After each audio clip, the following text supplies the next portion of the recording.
បងមិនមែនបរោះកំរតែបងក៏ចង់មានស្នេហ៍ស្ទើរដូចបងមិនសូវល្អក៏ចង់មានសង្សារដែលចង់ស្គាល់រសជាតិមានគេធ្លាប់ចង់មានអ្នកស្ទាបអង្អែលចង់មានអ្នកបីត្រកងគេងក៏ផ្លូវមើលដួងខែ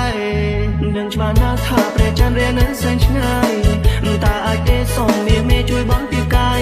ទោះបីស្ដាយបងនេះវាស្ទើរវាទៀតគឺធៀបមិនដល់រសជាតិស្នេហ៍យ៉ាងណាសំស្រជីវ៉ាជាស្ដាយចំណាយ